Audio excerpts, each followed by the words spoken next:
한 주간 동안도 여러분 평안하셨습니까? 올 한 해 저희의 눈길을 끈 뉴스가 있다라고 하면 We are 99% 그 월가 앞에서 시위를 하던 그 시위들의 그 분노한 시위들의 그 모습일 겁니다. 그때 당시에 제가 잡지 제가 구독하는 그 타임 매거진에서 두 가지 중요한 인상 깊은 사진을 봤습니다. 첫 번째 사진은 뭐냐면 월가에서 시위가들이 시위를 하고 있는데 그 좋은 호텔 2층 발코니에 서서 아마 월스트리트에서 일하는 사람들인 것 같아요. 와인잔을 들고 시가를 들고 이렇게 그 사람들을 아주 이상하다는 듯이 약간은 경멸하는 듯한 그런 눈빛으로 그 시위대를 쳐다보면서 자기의 셀룰로폰을 꺼내가지고 그들을 시위대들을 찍는 사진이었습니다. 또 몇 장을 넘기고 나니까 전 세계에 있는 많은 사람들이 기아에 굶주리고 있다라는 그래서 정말로 처참한 굶주림의 현장에 있는 그러한 사진을 보았습니다. 제가 그 두 사진을 비교해 보면서 이러한 생각이 들었습니다. 저 사람들이 오늘 지금 시위를 하고 있죠. 99%라 우리는 정말 억압받는 99%다. 보통 사람들이다 라고 얘기하지만 그 아프리카에 못 먹고 못 입는 하루의 생활비가 1달러가 안 되는 그러한 사람들에 비하면 우리는 여전히 1%에 속한다는 생각을 해보았습니다. 또 그 2층에서 여유롭게 쳐다보는 그 사람들도 자기가 또 올라가야 될 자기보다 더 돈 많은 사람들, 더 위에 있는 사람들을 생각하면 그들도 여전히 99%에 속한다고 생각합니다. 누구나 돈 걱정 안 하고 좀 여유 있게 폼나고 살고 싶다라는 아주 소박한 그러한 소망을 갖고 있는 것 같아요. 이민자로 살면서 특별히 언제 닥칠지 모르는 그러한 돌발 상황에 대해서 좀 저축할 수 있는 것 참 좋은 생각인 것 같습니다. 그리고 앞으로 100살 시대가 열렸대요. 여러분 지금 50살, 60살, 70살, 80살 걱정하지 마세요. 앞으로 40년, 50년 더 사셔야 됩니다. 그렇기 때문에 여유 있는 은퇴 자금을 마련하는 것도 참 좋은 생각인 것 같아요. 자, 이제 여러분에게 좀 물어보고 싶습니다. 도대체 돈이란 게 얼마가 있으면 여러분 만족하십니까? 얼마나 있어야 여러분 좀 여유가 있고 폼나게 사시렵니까? 죽기 전에 단 한 번이라도 우리가 돈으로부터, 가짐으로부터, 소유의 문제로부터, 이러한 집착으로부터 자유로워질 수 있기는 한 겁니까? 좀 솔직하게 오늘 여러분과 제가 우리 한 가족이잖아요. 톡 까놓고 한번 얘기해 봅시다. 저와 여러분 가운데 어느 누구라도 돈으로부터 자유로운 사람이 오늘 이 자리에 한 명이라도 있습니까? 돈의 특징이 있어요. 옆집 사람보다 더 빨리 모아야 돼요.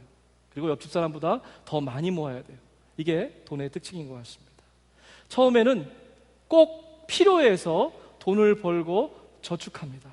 그런데 돈에 탄력이 붙으면 어떻게 되냐면요, need가 아니라 want, 필요해서가 아니라 내가 원해서 자발적으로 돈의 노예가 되고 돈의 종이 되더라 이 말이죠. 통장이 두둑하면 과연 내 인생의 모든 문제도 다 동시에 해결되는 것입니까? 여러분과 저는 그저 밥벌이나 하자고 이 세상에 왔다가 가는 그러한 의미 없는 존재입니까? 이렇게 물어본다면 아마 돈이 우리 인생의 최고가 아니고 우리 인생의 목적이 아니라는데 여러분 동의하실 것입니다. 사실 돈이라고 하는 것은 겉으로 드러난 빙산의 일각에 불과하다는 거죠. 진짜 문제는 돈으로 표현되는, 돈으로 포장되는 우리의 소유, 집착, 욕심, 정욕, 욕망, 덩어리, 이런 것들이 사실은 문제라는 것입니다. 세계 최고 부자는 빌 게이츠나 이런 사람들이 있겠죠. 그러나 그들은 돈 말고도 돈의 문제가 해결되고 나면 또 다른 데 집착하기 시작한다는 거예요. 배우처럼 배우 얼굴 뺨치는 그러한 외모를 가질 수 있을까? 성우처럼 아름다운 목소리를 가질 수는 없을까? 단란한 가정, 행복한 부부관계, 이런 것들을 꿈꾸죠. 만약 돈이 아무리 많다고 할지라도 이런 것들 가운데 한 가지라도 채워지지 않으면 그들은 여전히 불쌍한 부자가 되는 것입니다. 여전히 나머지 1%의 세계를 향해서 다름박질하는 불쌍한 부자가 되는 것이죠. 결국 세상 사람들의 눈에는 얼마나 가졌는가 겉으로 드러나는 우리의 소유의 문제에 집착하고 있다는 것입니다. 이 문제는 역시 같은 문제예요. 얼마나 배웠나, 얼마나 잘생겼나, 얼마나 말을 잘하나, 얼마나 버는가, 이런 건 문제입니다. 남을 판단하고 정죄하고 비교하는 문제가 바로 이 가짐의 문제에서부터 시작된다는 거예요. 우리 유스들이 참 불쌍해요. 똑똑한 부모 만나면 엄마 아빠는 똑똑한데 왜 니들은 못나냐, 이렇게 구중 들어요. 또 일자 무식인 부모들을 만나면 어떻게 되는 줄 아세요? 자기가 못 배운 게 한이 되니까 애들 들들 볶습니다. 이 가짐의 문제, 배움의 문제, 소유의 문제, 이것 때문에 우리 아이들이 들들 볶인다는 거예요. 나는 있는데 왜 너는 없냐? 나는 잘하는데 왜 너는 못하니? 내 기준 가운데에 묻혀 있다면 늘 옆 사람을 피곤하게 한다는 것입니다. 그리고 내 옆에 있는 가족들과 일터에 만나는 모든 사람들에게 그들이 허점투성이고 엉성하게 보일 수밖에 없다는 거죠. 오늘 말씀의 시작은 이런 우리들의 마음의 본질을 정확하게 꿰뚫어 보고 있다는 것입니다. 그대는 남을 심판하는 말로 결국 자기를 정죄한다는 것을 아십시오. 남을 심판하는 그대도 똑같은 일, 똑같은 짓을 하고 있다는 것입니다. 남을 판단할 때에, 여러분 잘 보세요. 우리는 알게 모르게 내가 1%가 되는 거예요. 남을 정죄할 때에 우리는 알게 모르는 그 순간에 나는 1%라고 생각하는 것입니다. 비록 우리가 말로는 내가 99%지라고 얘기하지만, 여러분 솔직하게 얘기해 보세요. 우리들의 아이는 1%에 들어갔으면 좋겠잖아요. 나는 비록 99%로 이 땅에 살지만 우리들 새끼는 1%에 들어갔으면 좋겠잖아요. 그게 우리의 속마음 아니에요? 남을 판단할 때 우리가 1%의 자리에 들어간다는 것입니다. 그런데 이상한 게 있어요. 나보다 월등하게 잘난 사람 만나면, 잘난 놈 만나면 바로 꼬리 내리더라. 비교가 안 되기 때문에 그래요. 겉모습으로만 사람을 판단하는 삶은 이처럼 피곤한 삶이고 불쌍한 삶이라는 것입니다. 오늘 본문 말씀이 우리에게 말씀하는 것은 무엇입니까? 하나님은 결단코 우리를 외모로 판단하지 않으신다는 것입니다. 저와 여러분의 외모로 하나님은 판단하지 않으신다는 거예요. 하늘나라에 가면 그럴 것 같아요. 아무것도 없고 우리들의 마음만 차곡차곡 쌓여 있을 것 같습니다. 하늘나라에 가면 누구 이름 써 있고 그 다음에 마음만 있을 것 같아요. 세상에서 우리가 아무리 아웅바둥대고 살지만 하늘나라에 가져갈 것이 아무것도 없다는 것입니다. 이고 지고 갈 것이 아무것도 없다는 거예요. 천국길 가는 길이 왜 좁은 길일까 생각해 봤어요. 아무 짐도 지고 오지 말라고 좁은 길로 오라는 것입니다. 아무것도 지고 갈 것이 없다는 겁니다. 천국에 가면 우리 권사님들 얘기하죠. 손영희 권사 마음, 재원호 권사 마음, 안영신 권사 마음, 이렇게 마음만 들어와 있다는 거예요. 천국에 아마 들어갈 때 금속 탐지기가 있을 거예요. 쇳덩이 가져가고 돈 가져가려면 삐삐삐 다 울려가지고 못 가져갈 겁니다. 머리에 아무리 많이 가지고 있어도 그 탐지기에는 다 내려놓고 가야 돼요. 천국 들어갈 때는 아무것도 없이 저와 여러분의 마음만 가지고 간다는 거예요. 어떤 마음을 가지고 있느냐? 그것이 오늘 본문이 우리에게 주고자 하는 메시지이지요. 하나님의 눈길은 저와 여러분의 껍데기, 그 잘난 외모, 똑똑해 보이는 얼굴, 거기를 보시는 것이 아니라 우리의 마음을 보신다는 것입니다. 어떤 마음으로 오늘 예배에 나왔니?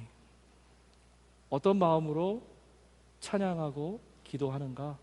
어떤 마음으로 선교하고 봉사하는가? 어떤 마음으로 주님 사랑해요 라고 고백하는가?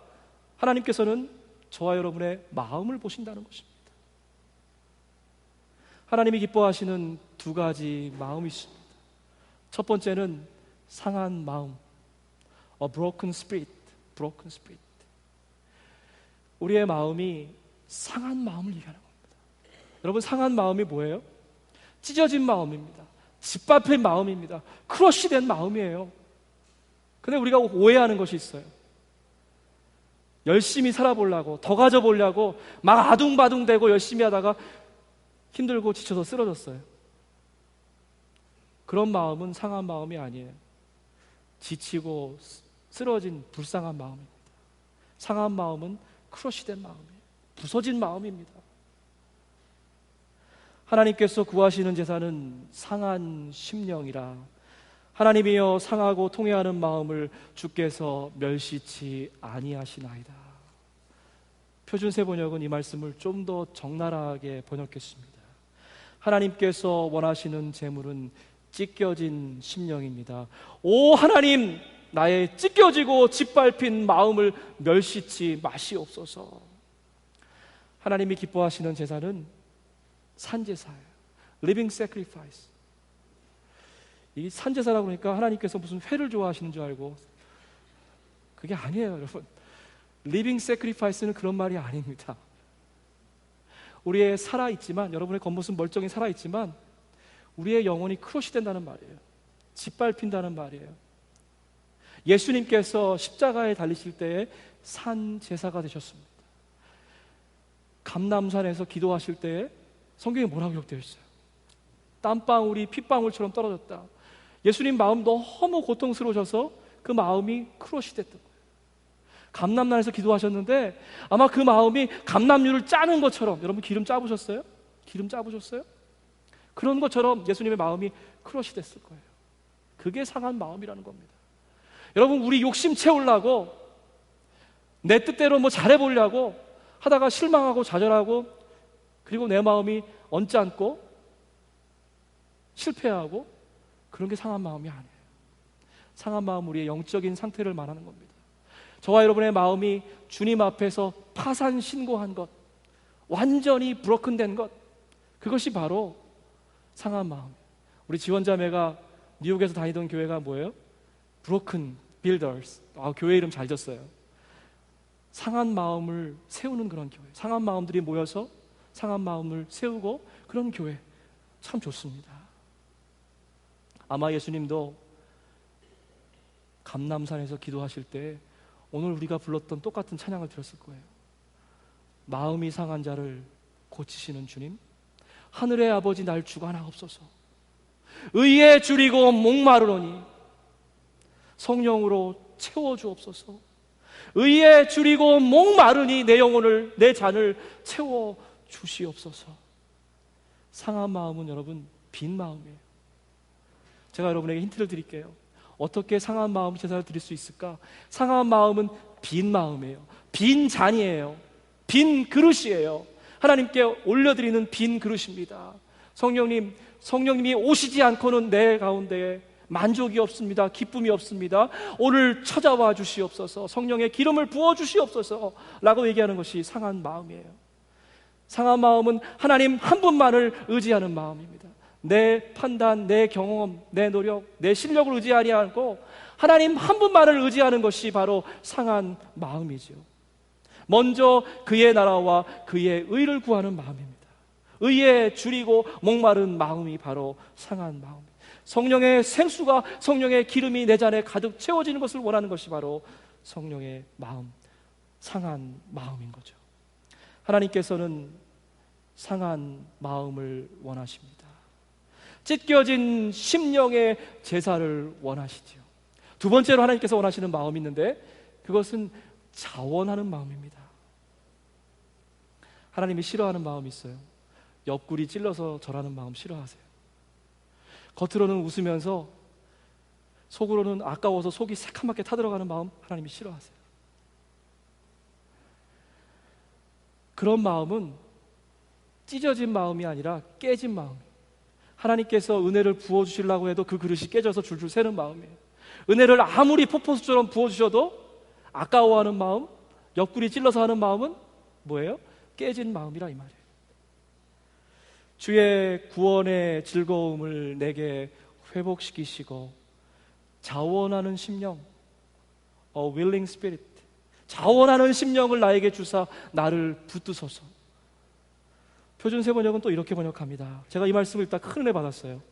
주님께서 베푸시는 구원의 기쁨을 잘 보세요.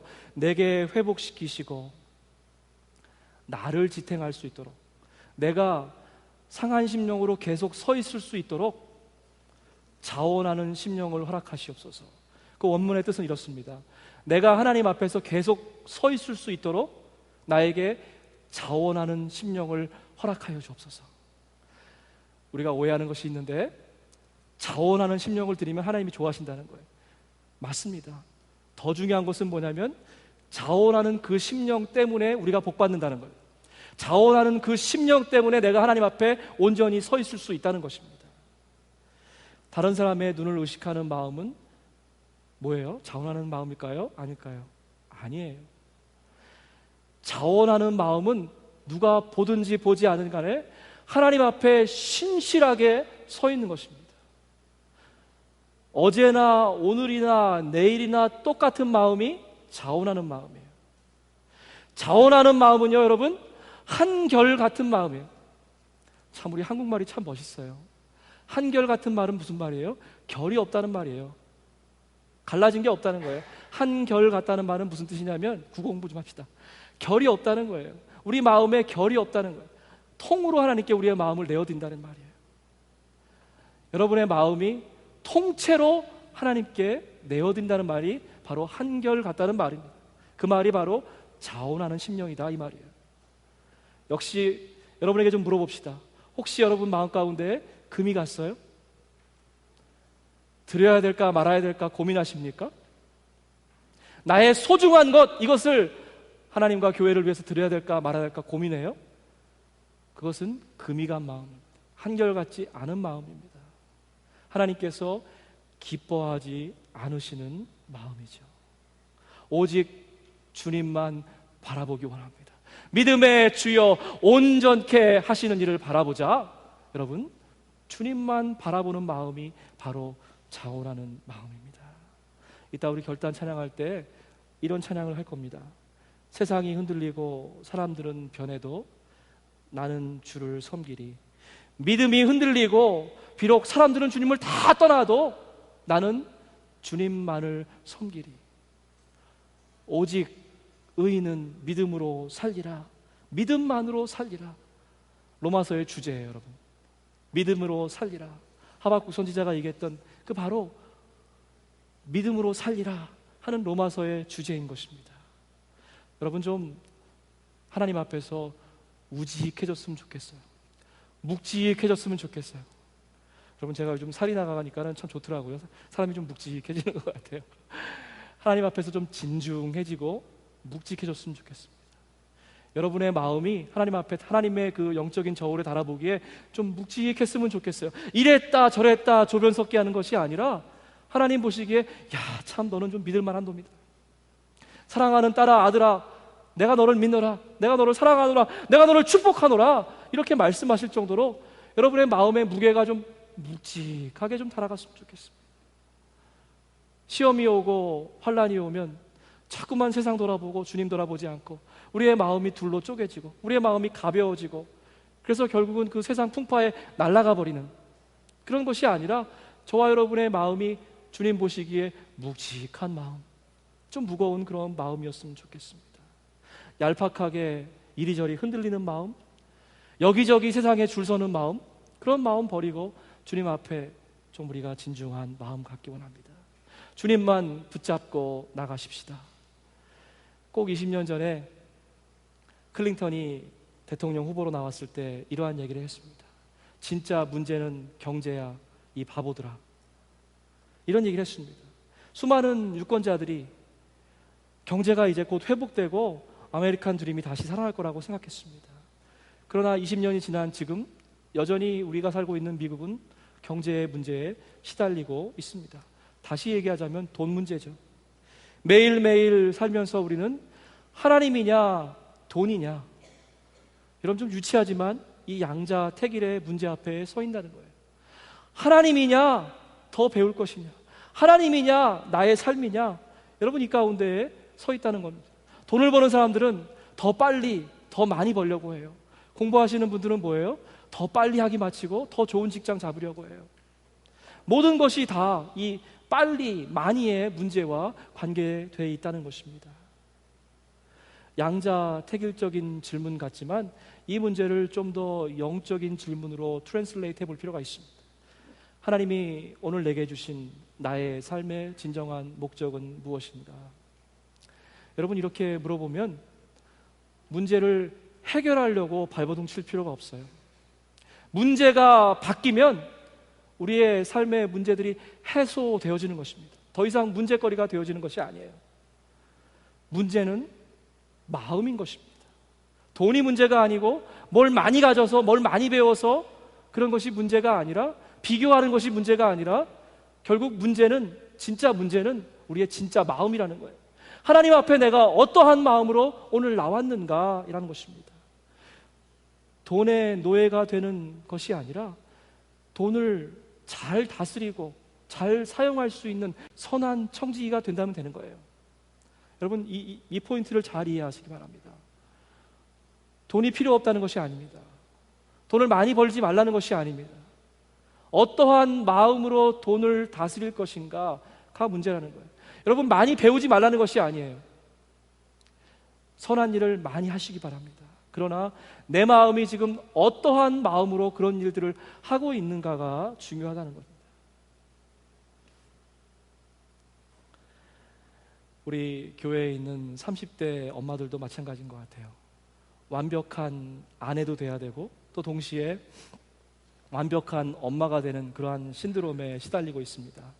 빌 하이벨스 목사님의 딸, 이름을 잘해야 돼요.